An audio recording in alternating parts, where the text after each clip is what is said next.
शर्म की बात है इनके लिए, ये हमारे लिए गर्व की बात है। लेकिन मोदी जैसे जो वैज्ञानिकों की तनख्वाह नहीं देते हैं, रिसर्च पर बैन लगाते हैं, जो गौमूत्र और गोबर को बढ़ावा देते हैं, जो बेचारे वैज्ञानिकों की जो पूरा जीवन लगा देते हैं, तो क्या चंद्रयान जा पाता? और चंद्रयान जाने के बाद ये झोली पसार कर क्रेडिट लेने के लिए टीवी पर आते हैं। टीवी करना चाहिए। ब्रह्मा ने विश्व को पैदा किया, आज वो कह रहे हैं कि नहीं हमने जो है चंद्रयान भिजवाया। क्या मंदिरों में पूजा करने से ही रोटी मिल जाती और मंदिरों में पूजा करने से ही चंद्रयान सफल हो गया, तो फिर क्या ज़रूरत है खेती करने की? कोई खेती वेती मत करो, मंदिरों में पूजा करो। चंद्रयान पिछली बार ये गए थे इसरो के ऑफिस में और वो चंद्रयान जो है वो विफल हो गया था। हमारे चैनल को सब्सक्राइब करें और बेल आइकन को दबाना ना भूलें। और हमारे साथ शारदा दीक्षित जी हैं, मैं इनसे बात करूंगी। जी मैम, क्या कहना चाहेंगी प्रधानमंत्री नरेंद्र मोदी के जो सलाहकार हैं विवेक दुबे राय जी, वो संविधान बदलने की बात कर रहे हैं और कह रहे हैं कि संविधान पुराना हो गया है, इसको बदल दिया जाए। देखिए, उससे पुरानी तो मनुस्मृति हो गई है, उसे उठाकर फाड़ क्यों नहीं देते? बार बार संविधान पर अटैक करने के लिए ये अपने हिंदू जो धर्म है उसकी जो संहिताएं हैं उनको लाकर ये थोपने की कोशिश करते हैं। उससे पुरानी संविधान तो विश्व का आधुनिकतम संविधान है। संविधान तो विश्व का सर्वोत्तम संविधानों में से एक गिना जाने वाला संविधान है, जिसे बनने में 2 वर्ष और कुछ महीने और कुछ दिन लगे थे।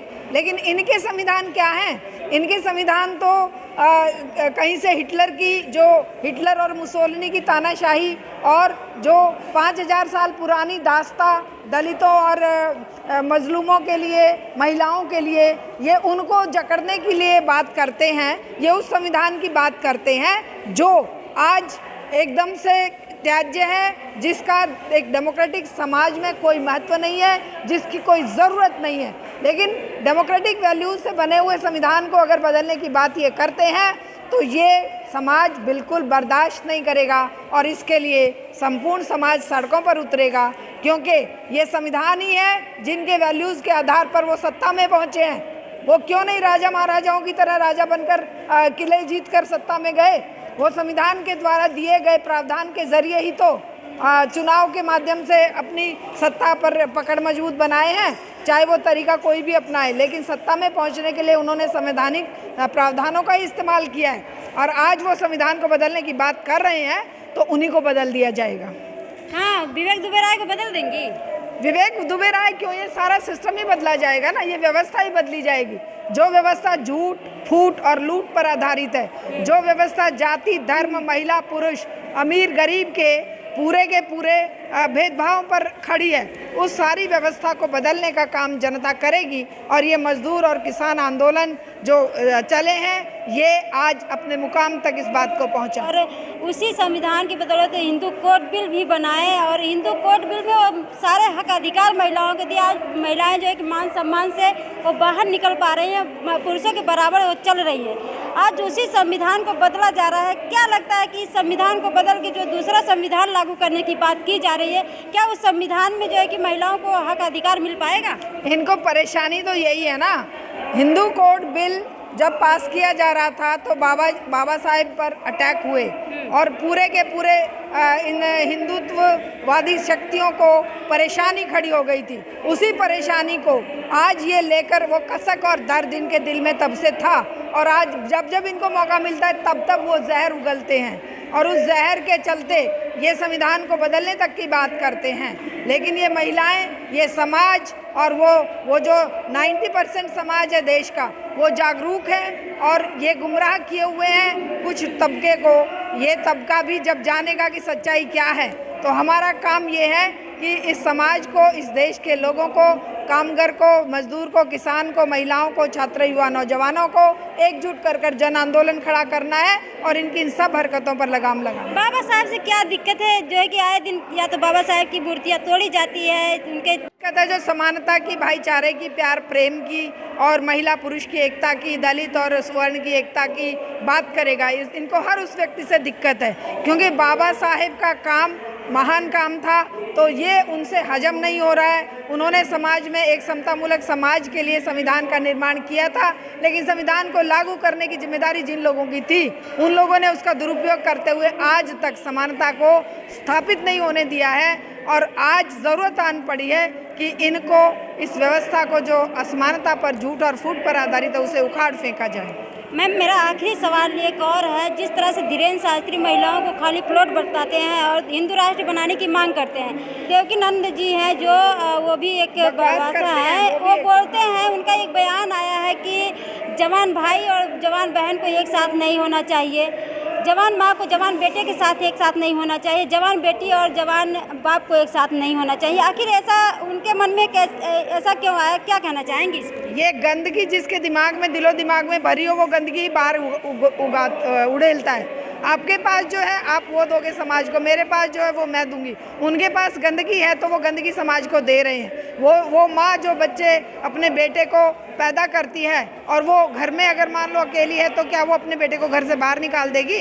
या जो पिता हैं या जो भाई हैं, ये गंदगी रखने वाले लोग हैं, इनके गंदगी के दिमागों को आज साफ़ करने की ज़रूरत है। इन्हीं को साफ़ करने की ज़रूरत है, समाज में से ऐसे गंद को हटाने की ज़रूरत है। और ये जो धीरेन्द्र शास्त्री या ये जो भी गंद है, मैं तो उनके नाम भी लेना पसंद नहीं करती, ये लोग महिलाओं के लिए इतनी दुर्भावना रखते हैं, इतनी दुष्टता रखते हैं, इसके अगेंस्ट आंदोलन खड़ा करने की आवश्यकता है। बाबा साहेब की वजह से महिलाएं मान सम्मान से चल रही हैं, लेकिन आज उन्हीं को दरकिनार किया जा रहा है। और देखते हो कि मंदिरों में खूब लाइनें लगती है। और पंचमी था, लोग मंदिरों में जा रहे थे, दूध खूब चढ़ा रहे थे, दूध लोगों को पीने को नहीं मिलता, लेकिन वो पत्थरों पे चढ़ा रहे हैं। क्या कहना? ये मूर्खता है, अज्ञानता है, जाहिलता है, गंवारूपन है। और इन ऐसे ऐसे पंडे पुजारियों की करतूतें हैं जो महिलाओं को गुमराह करते हैं। और महिलाएं क्योंकि वो उस लेवल तक शिक्षित नहीं है, उनके पास शिक्षा का प्रकाश नहीं पहुंचा है, उनके पास डेमोक्रेटिक वैल्यूज़ का प्रकाश नहीं पहुंचा है, उनको अपने हक अधिकार का नहीं पता है,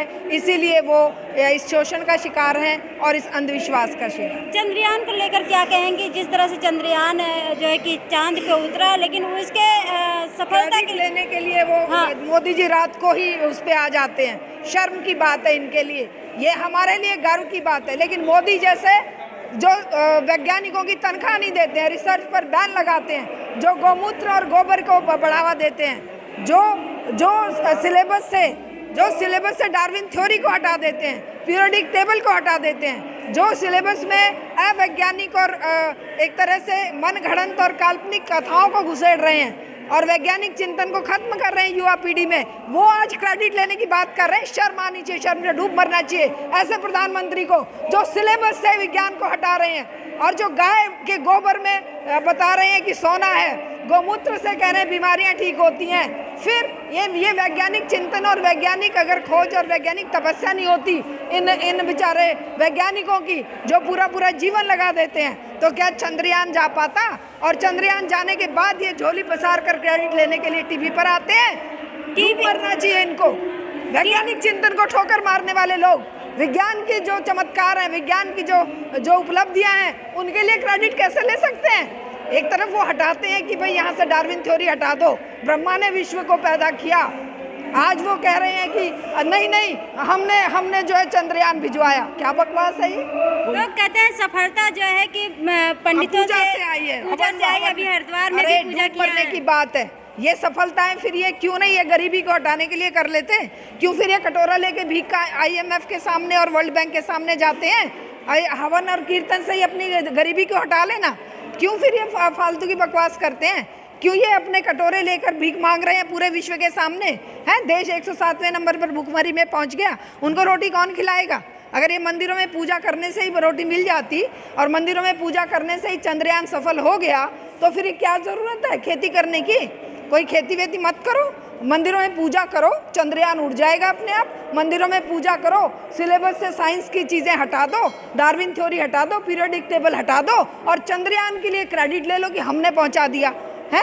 बच्चों को तुम कह दो कि भाई गौमूत्र में वो गौमूत्र बीमारियां ठीक करता है और गोबर सोना देता है, और वो जो है मोर के आंसू पीकर मोरनी गर्भवती हो जाती है, और भाई गणेश जी का वो जो हाथी के बच्चे का सर लगा देने से इंसान बन जाता है। ये फालतू की बकवास करने वाले लोग आज चंद्रयान का क्रेडिट ले रहे हैं, इन्हें तो शर्म से डूब मरना चाहिए। जहाँ पर विज्ञान दिखा रहा था टीवी पे, उस वहाँ पर मोदी जी की झंडा लहराते हुए दिखा रहे थे।